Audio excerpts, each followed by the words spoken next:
Guys, I'm Steve. Welcome back to the channel. Welcome back to another video. If it's your first time stopping by the channel, hit that subscribe button. Trust me, you won't regret it.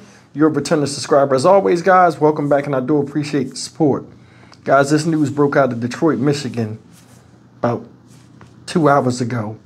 And it's about a 45-year-old police officer that was off duty that had some type of mental health crisis. And he got into a shootout with other police officers. Now, they're not giving a lot of details of what this, what started this, but they said the guy was having a mental health issue. I don't know how it is to be a police officer. I respect police officers.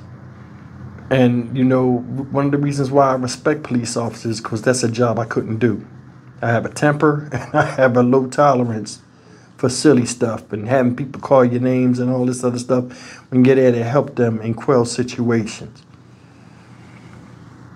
I want you guys to take a look at the news of what they got so far, and then I'll shortly play the press conference that was short as well. Give you guys a better idea of what, was going on. But I mean, whether you're a police officer or just a regular person, mental illness is something that needs to be taken very seriously, because a lot of people are flying off the handle and doing some of the wildest stuff out here, and a lot of other people are paying for it. I wish it was a different resolve for what happened to this officer. I wish he could have got some help. But I mean, things happen the way they happen, and it's unfortunate. Take a look. Local 4 News starts now with a breaking news alert. A tragic incident involving 3 Detroit police officers, one of them opening fire on the other 2 before he himself was shot and killed. Yeah, Chief James White says the officer who initiated this off-duty officer was having a mental health crisis. The other officers recovering from non-life-threatening injuries. Let's get to Pamela Osborne. She is live near where all of this happened with more. Pamela. Kimberly and Devin, this is just an incredibly difficult day, not just for the police officers who responded to this call of a suicidal person, but of course this entire department. Take a listen to what Chief White had to say just a few moments ago. He is asking for suicide by cop. He is struggling with a mental crisis. Tragically, we are not immune to mental crisis. We're just like everyone else. Our officers deal with this every single day. Very tragic situation. I will not be releasing a lot of detailed information at this time out of respect for the family and the members of our department until everyone is notified. But here's what we can tell you about that officer. He was 45 years old. He worked with the special response team, had 13 years with the department. Now, here's what we understand about what led up to this. He called 911. He was armed with a high-powered rifle. So police responding to this knew that they were going into a dangerous situation. As soon as they arrived, shots were fired. They took cover behind a patrol car, and that's when police say the officer shot at these fellow officers who were on duty responding to the scene there. They were both shot. One of them was able to shoot back, fatally wounding that fellow officer. Now, here's what else Chief White is saying about him. He had a degenerative condition, but had been on duty, restricted duty. And right now, those 2 officers are recovering at the hospital. Michigan State Police are going to be handling this investigation. But Chief White, as he was done speaking with us, he is headed to Detroit Receiving Hospital, where those 2 officers are right now. Again, he and the mayor calling them heroes for their actions today and responding to that. Hank Winchester is standing by at the hospital where, again, Chief White is on the way, and he can tell us more about their conditions right now. Hank?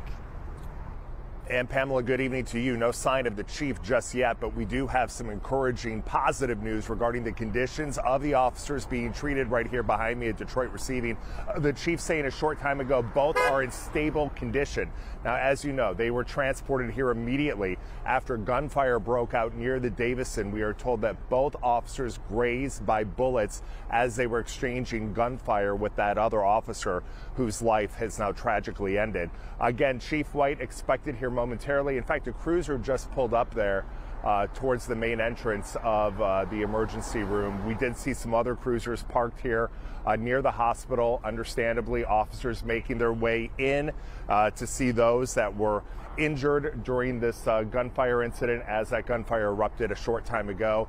We are expecting the chief here any time now, and once we get more information regarding the condition of those officers here at receiving, we will pass that on to you. We're live here tonight in Detroit. Hank Winchester, Local 4. We'll take it. All right, Hank.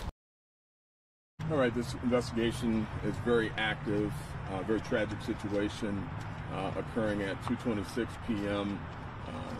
We get a 911 call to Davidson and St. Alban on a suicide in progress. The officers from the 11th precinct arrive within 5 minutes. Upon arrival, they hear gunshots. The suspect is identified as a member of our department. He is a member of our special response team. He is off duty. He is threatening suicide. He is asking for suicide by cop. He is struggling with a mental crisis. Tragically, we are not immune to mental crisis. We're just like everyone else. Our officers deal with this every single day. He is shooting in the air. The officers check the area, but when they hear the gunshots, they retreat and take cover because they recognize that he has a high-powered rifle. He approaches the vehicle that they are taking cover behind. He shoots the vehicle in the rear of the vehicle multiple times. He strikes two of our officers, one in the leg and one in the thigh area. One officer returns fire, fatally wounding the officer in question.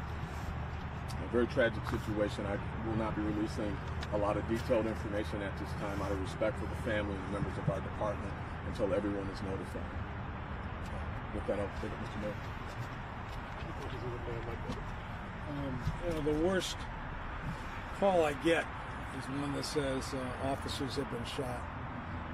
And we are fortunate today that the two officers who were responding appear that their injuries are not life-threatening, but it's a reminder of the courage that the officers in this department show every day. They went to that scene knowing they were going to be confronted by a highly trained and armed officer in the department who was having significant mental issue. The courage they showed in the way that they responded, and the fact that one of our officers who was shot returned fire and ultimately shot the perpetrator.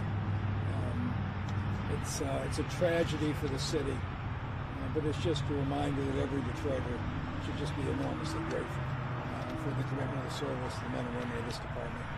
And with that, I'll turn it back to the Chief for questions.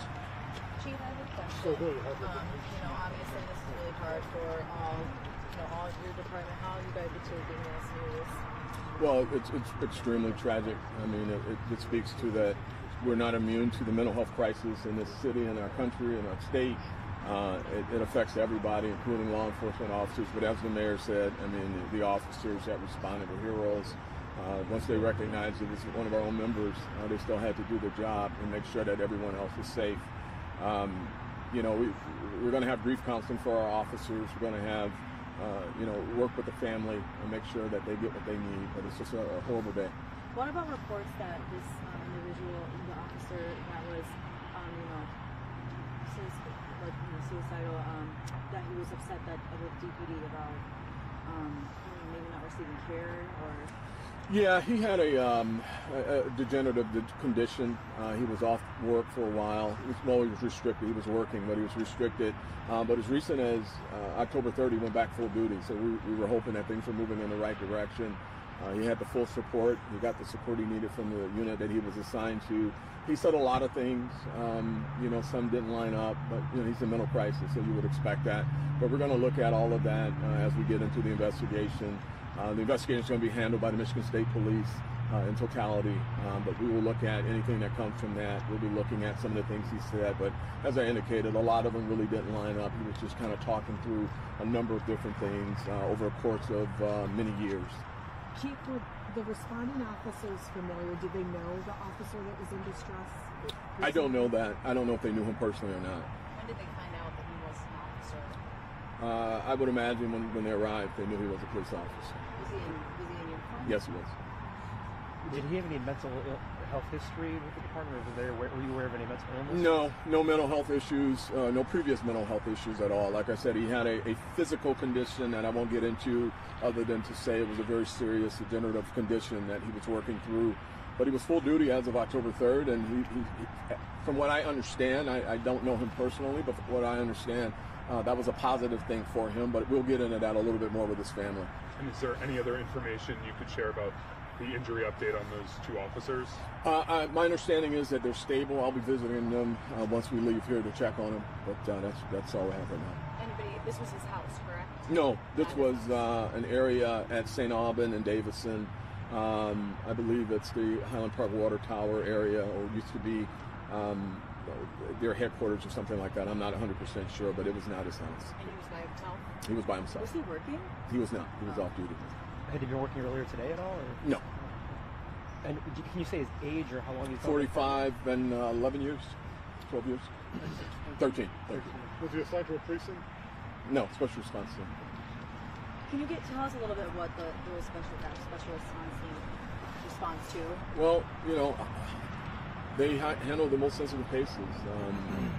They go after the most violent perpetrators. They go to barricaded gun people. They go to people who are barricaded in homes and in buildings, such as he was. Active shooters. They're highly trained, which again speaks to the courage of the officers. They are extraordinarily trained in what they do, and they get some of the best training that we have to offer. So. Thank you, guys. All right.